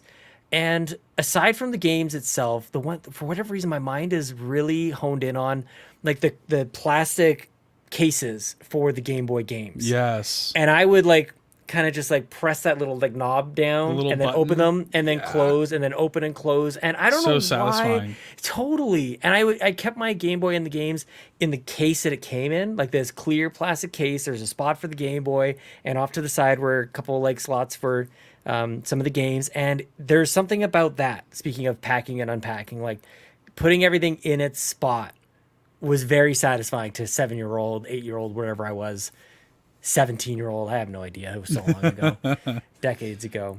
But yeah, the tangible part of it, and I know most people think of like the buttons and the click of the power and the ding, and then you turn the contrast dial and everything. That's all contrast there too. slider. Yeah. Yeah, it's everything that it came in. The boxes that the games came in, the instruction manuals, like all those classic memes. You know, you go to the store, your parents are driving you home, you're reading the back of the box. There's like 4 things to read, but you're just consuming all of it, you know? And yeah, this is an old man just waxing poetic and just thinking about the good old days, but there was that forced delay. You're kind of, Yeah. I'll just say that because post-show thoughts are coming I know to what you're mind. going. I know where you're going. Lockleth knows too. But it was good. You know, it was good. Yeah. Not instant, just delay it a little bit. Yeah. I know the word you want to say. I won't say it. I won't say it either. But, you know, the listener can infer. Lockleth mutes her microphone. It's probably a good thing. Wow. Peje EP in the chat. My first memory of gaming was playing Ocarina of Time and Goemon's Great Adventure with my uncle. That's so wow. cool. I love that. Well, it's funny you bring up the uncle.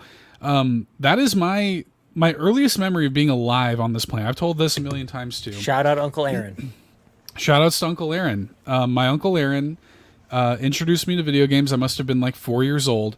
And it was The Legend of Zelda. Like that first Zelda game, NES, on his NES. I'll never, ever forget it.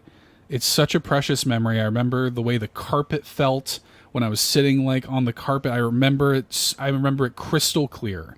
And there's still nothing that makes me feel like a kid quite like the title screen of that first Zelda game. Like it brings me straight back. It's like just one of those Ratatouille, things.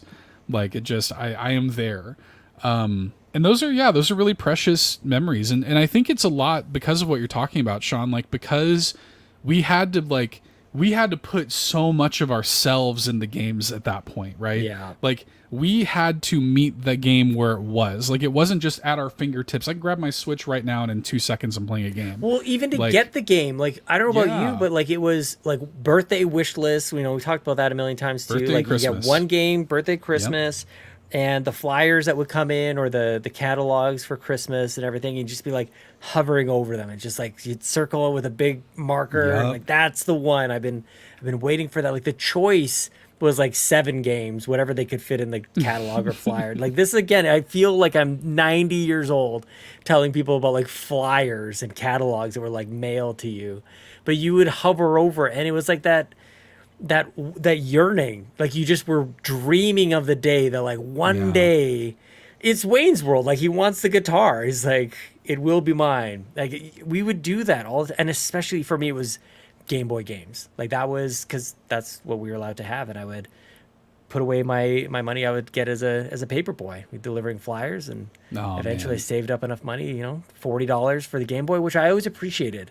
Like NES games, Super Nintendo games were so expensive, but Game Boy games were like half price, or whatever. Like it was that much more affordable. So, little Northside Edmonton Sean growing up, we didn't have a lot. So Game Boy was perfect for your boy on a budget. It was pretty good. Balling on a budget, dude. Mm-hmm. Yeah. Star Athena says no one ever knows what I'm talking about, but I played a game called Bonk. For months after school. Bonk, the caveman game. Yeah, man. Yeah, I remember that. Yeah, I remember Bonk. Ryan Turford says, my first gaming moment was playing Star Wars Jedi Arena with my mom. Wow. We used to have video game night every Friday where we'd play the 2600, including Donkey Kong and Mousetrap. Mousetrap on the 2600. That's amazing. Yeah. It's, my mom dated this guy. My parents got divorced and I was like 6. And there was a few years there where she was like dating guys until she met who would become my stepdad. And I remember he was trying to one of the guys she was dating was trying to be like the cool, your mom's cool boyfriend, thing. And he had an Atari 2600. And I remember playing like Pitfall and like the Pac-Man 2600 version of Pac-Man, stuff like that. And that was kind of like funny and weird. And I don't know. I have a bunch of weird little early memories like that. And I talk about this all the time too. Mario 3 at my granny's house. That's precious. Like, You know, it's little stuff like summers in Chicago. It's like sticky outside. There's cicadas going crazy outside.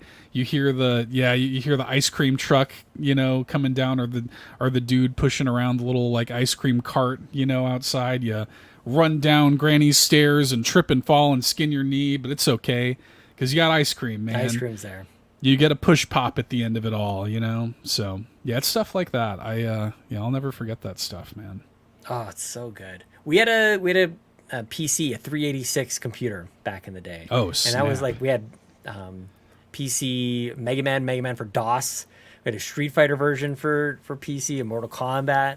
That was the first game we had. This is more of a computer kind of game thing, but back then, back in those days, you didn't get sound out of a computer. You had to get a sound card and then plug in speakers into that. So my brothers and sister, we all pooled our money in to get a sound card, and then we got there, we're like, all right, we got a sound card, and they're like, cool. What speakers do you want it with that? And we're like, we didn't think of that. We don't have any money for speakers. We only have enough money for this sound card. It's like, oh my God. What?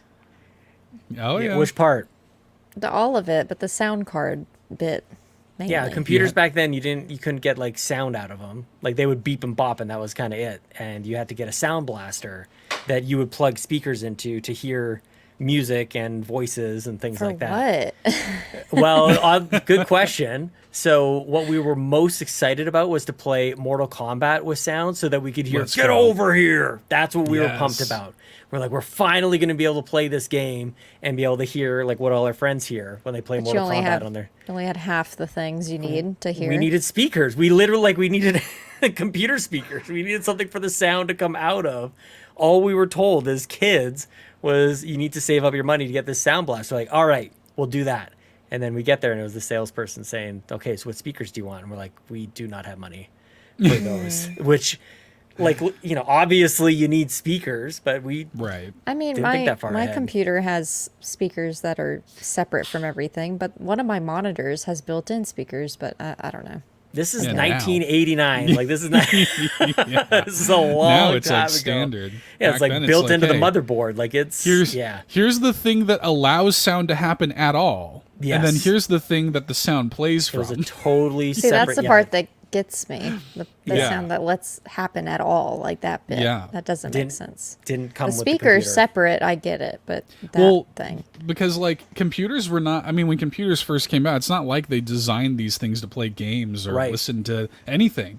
They were for computing, you know? So that's all it was. So it's interesting. Brian Eck in the chat. My first gaming memory opening a Super Nintendo on Christmas morning with my brother and sister. We were so excited that we received our first gaming console from Santa. Unforgettable experience. We're all just weeping thinking about these amazing memories. Yeah, I love these. I wish I could just like crystallize these little childhood memories and just like pull them out whenever I wanted, you know, like total. I remember getting the N64, the Super Nintendo for Christmas. Like, yes, I was the N64 kid, man. Like 1000%. Yeah. Yeah. Sorry, Jan. Jan 32. Jan says Lockliff making me feel old right now. Sorry. Actually, wait, I don't understand. What do you mean?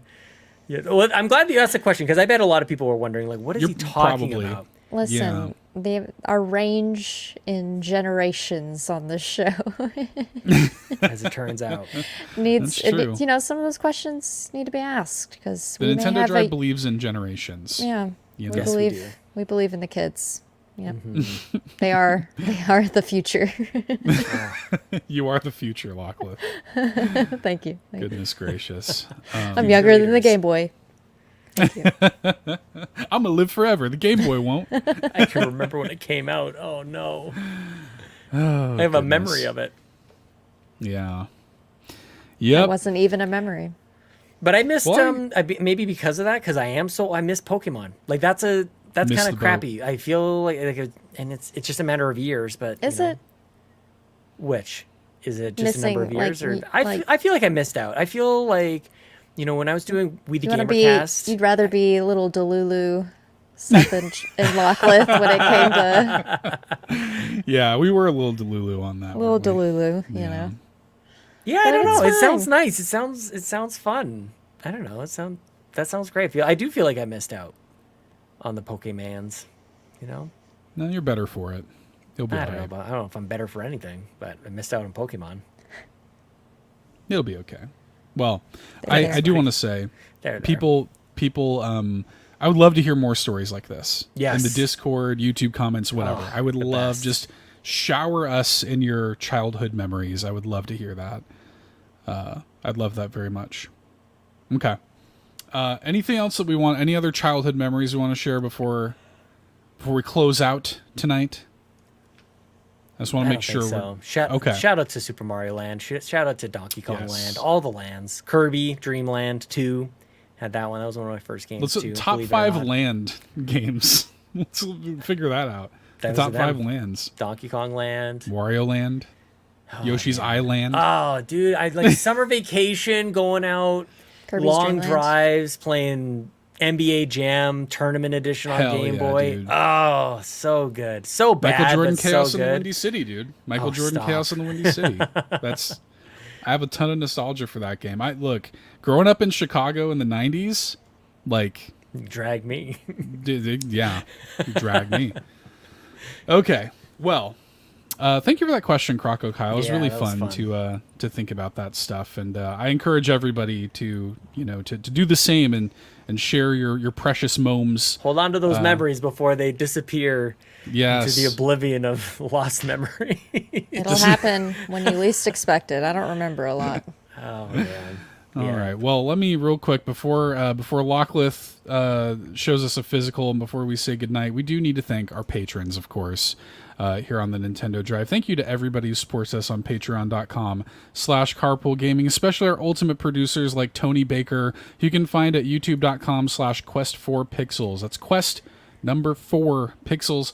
Jonathan Brown, whose music can be found at linktree/pme.jib.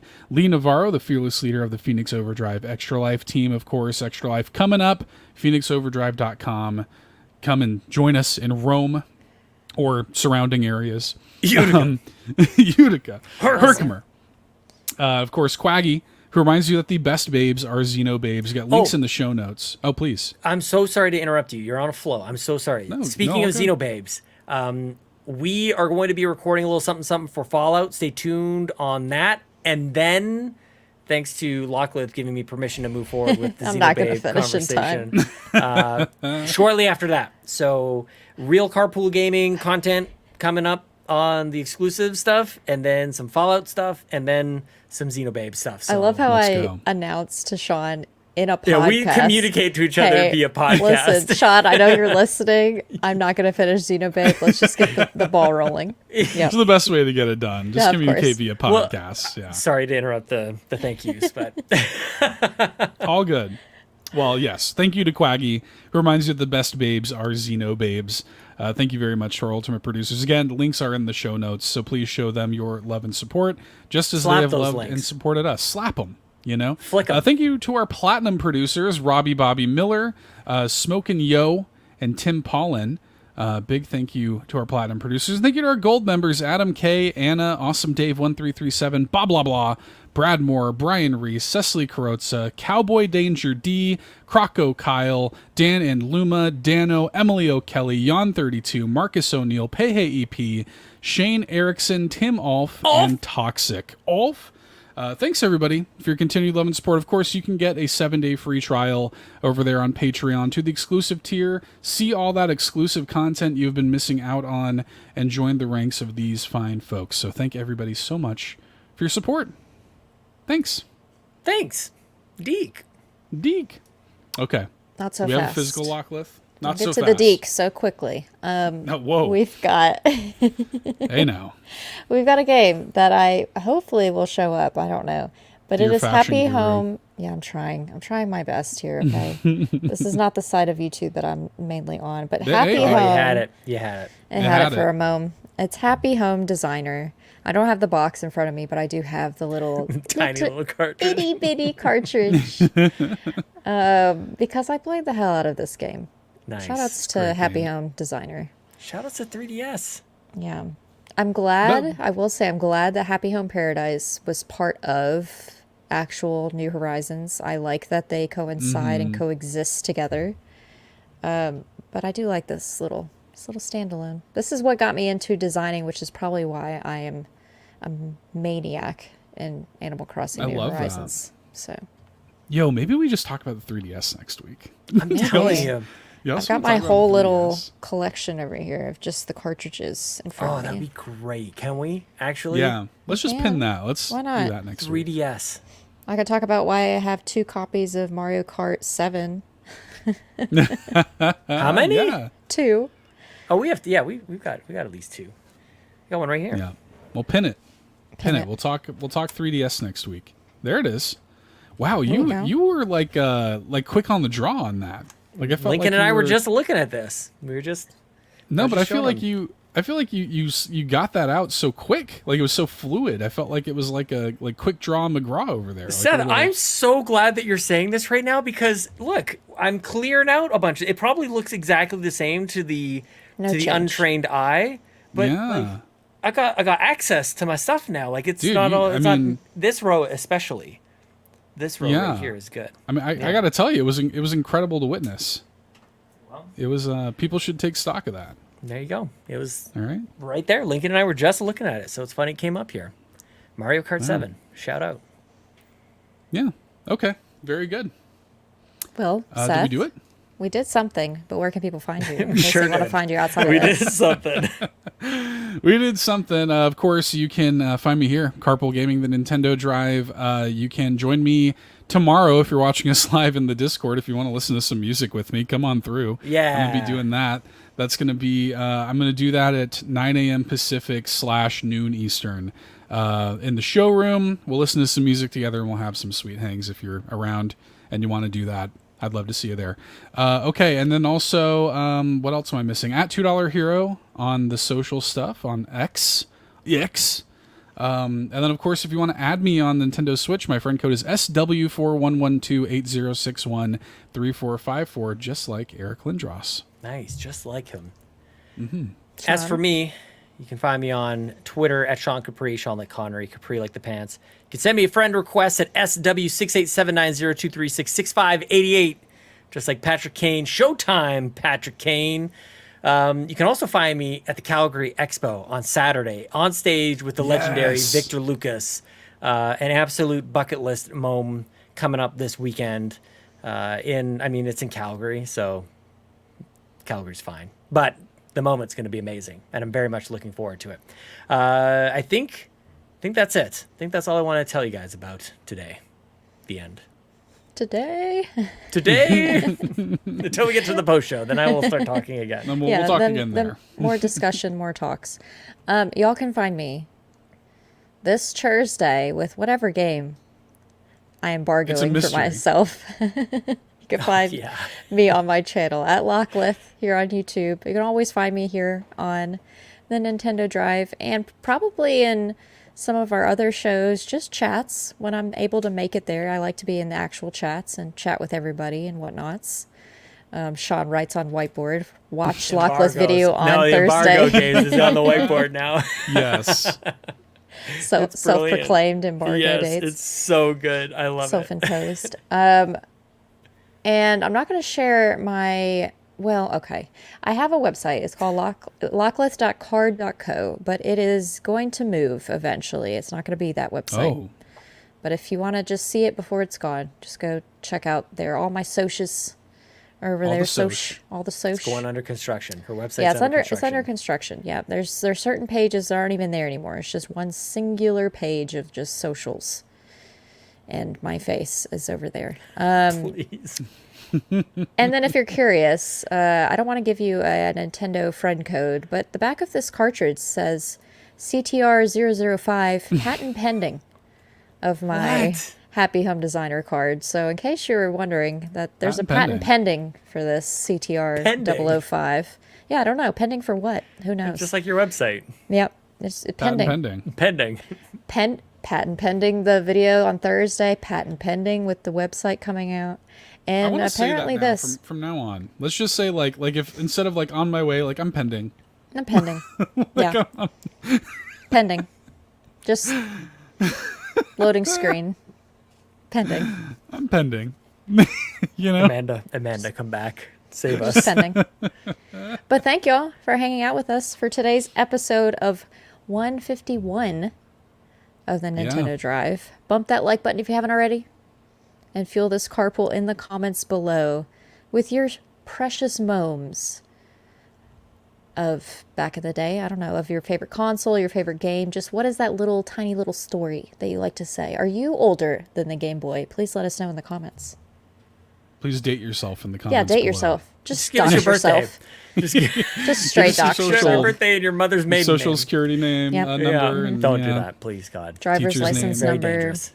Very dangerous. Don't State. do that. Okay, city. bye. Goodbye. Thanks so much for tuning in to this week's episode of the Nintendo Drive. Now, before you drive off, be sure to like and subscribe on YouTube and follow us at Carpool Gaming on socials. Don't forget to check out our awesome Nintendo Drive merch on carpoolgaming.com, and you can also support the show on Patreon at patreon.com/carpoolgaming, where you'll unlock all sorts of exclusive content like the Nintendo Drive post show. Links to everything are in the description.